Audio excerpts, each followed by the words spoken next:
Siapa sangka, seorang janda penjual jamu keliling yang cantik dan genit bisa hamil dari seorang kakek tua yang hampir dilupakan warga desa. Inilah kisah nyata yang penuh gairah, cinta tersembunyi, dan rahasia yang mengguncang batas usia. Assalamualaikum warahmatullahi wabarakatuh, sahabat cerita malam. Selamat datang kembali di channel Kisah Mantap Malam, tempat di mana kisah nyata dan kisah fiksi bercampur menjadi satu dalam narasi yang menggugah hati dan pikiran. Jangan lupa untuk tekan tombol subscribe, nyalakan loncengnya, dan bantu channel ini tumbuh bersama kalian.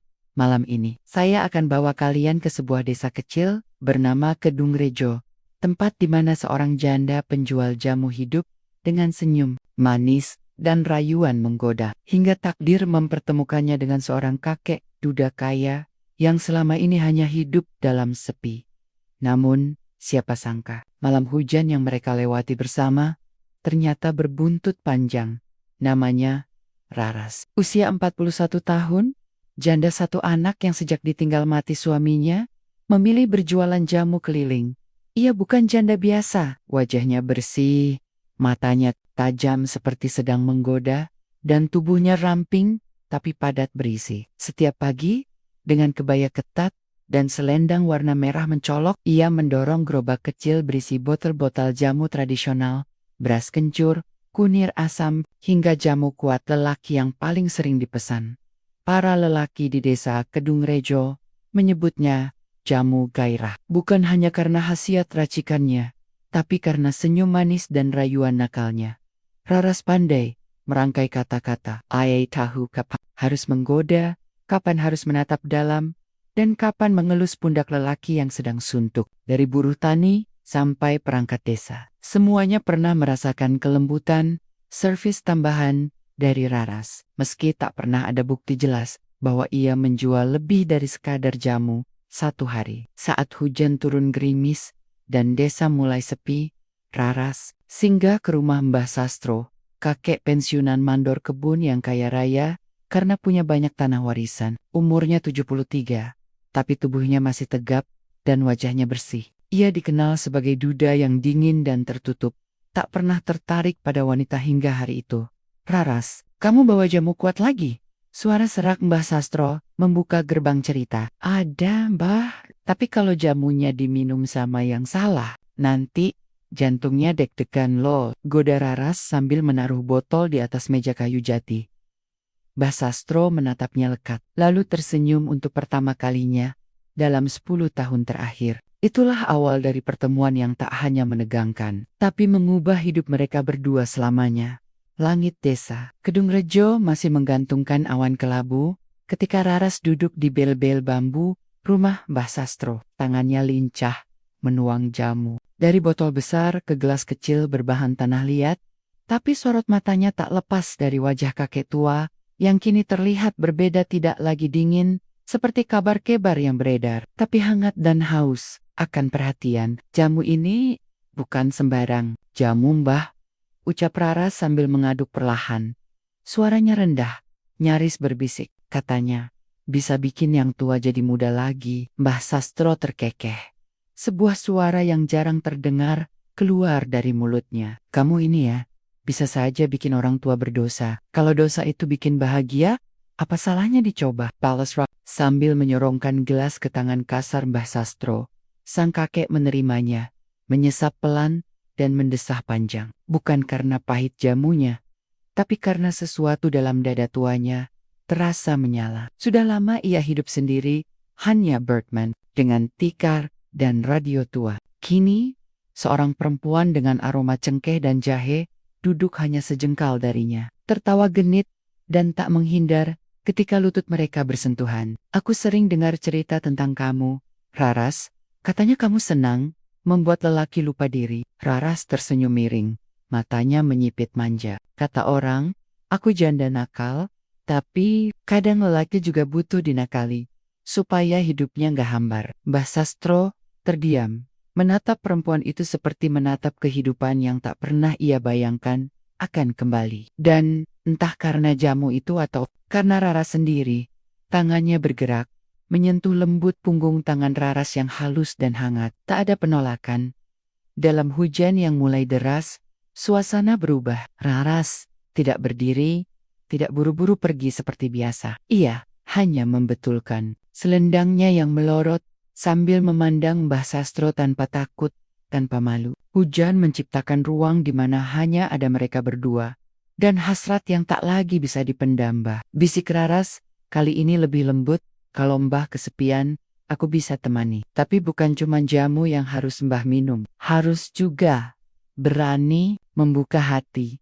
Tak ada jawaban. Yang ada hanya tubuh Mbah Sastro yang perlahan condong ke depan dan tangan Raras yang menyambutnya dalam pelukan yang tak mudah, tak juga mudah lagi. Mereka menemukan sesuatu yang hangat di tengah dinginnya hujan.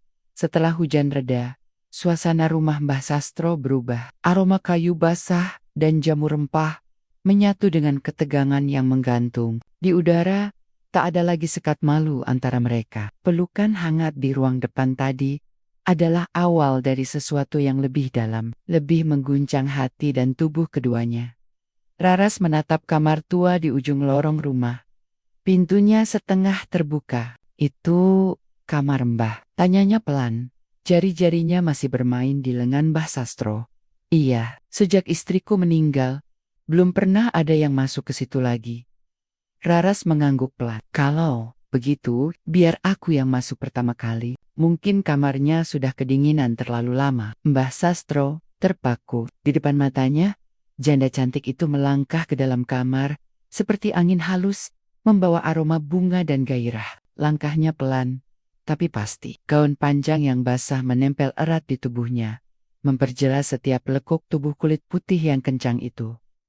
Mbah Sastro mengikuti di belakang, tanpa suara. Hatinya berdebar, seperti anak muda yang baru belajar. Jatuh cinta, Raras duduk di tepi ranjang kayu, menepuk tempat kosong di sampingnya. Mbah, duduk sini, aku nggak akan menggigit, kecuali diminta. Kakek tua itu tertawa kecil, tapi tak bisa menutupi gemetar di tangannya saat duduk di samping Raras. Saat perempuan itu bersandar di bahunya, ia bisa merasakan kelembutan yang sudah bertahan-tahan hilang dari hidupnya.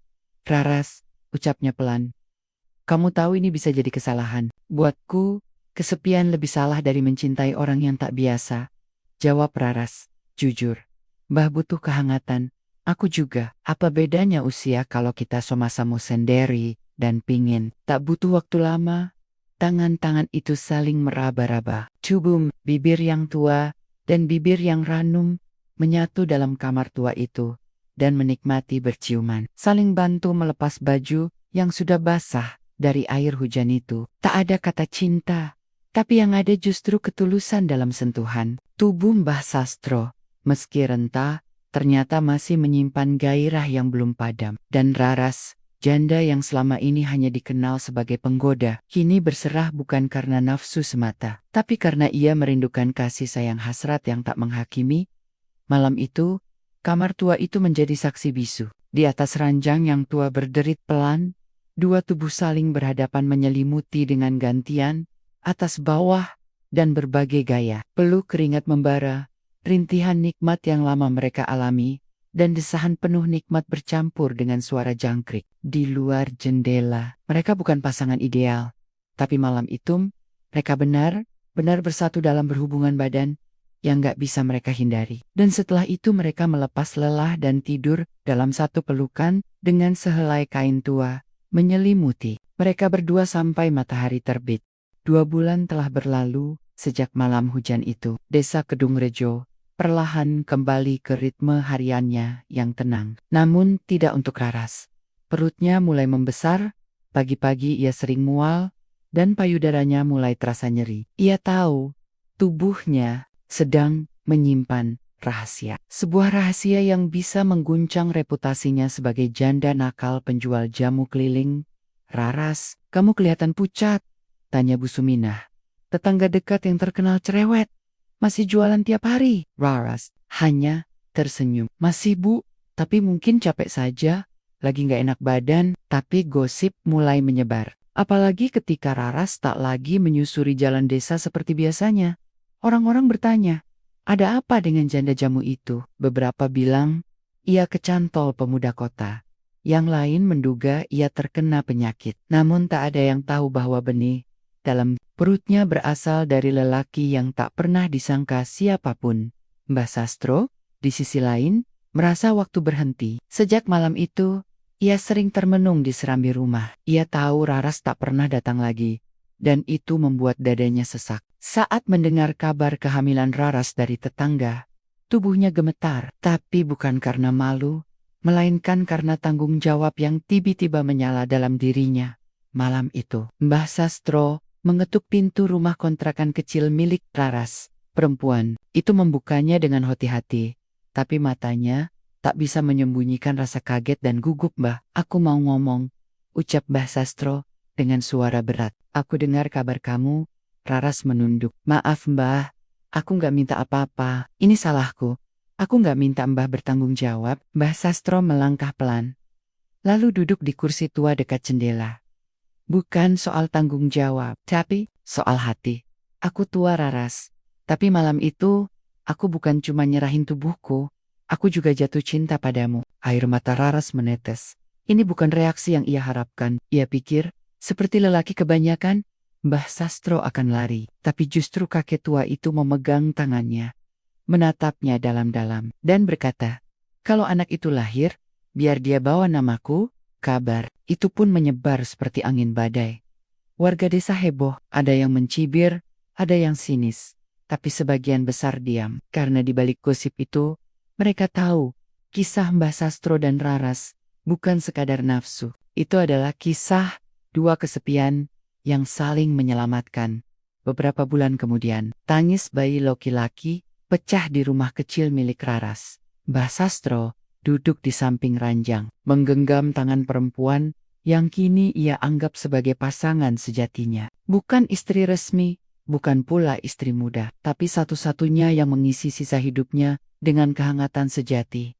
Desa Kedungrejo tak lagi ramai membicarakan mereka. Justru, setiap pagi, ketika Raras kembali berjualan jamu dengan bayi di gendongan, para ibu mulai tersenyum ramah. Beberapa mulai membeli jamu bukan karena penasaran, tapi karena percaya. Cinta kadang datang dari arah yang tak kita sangka.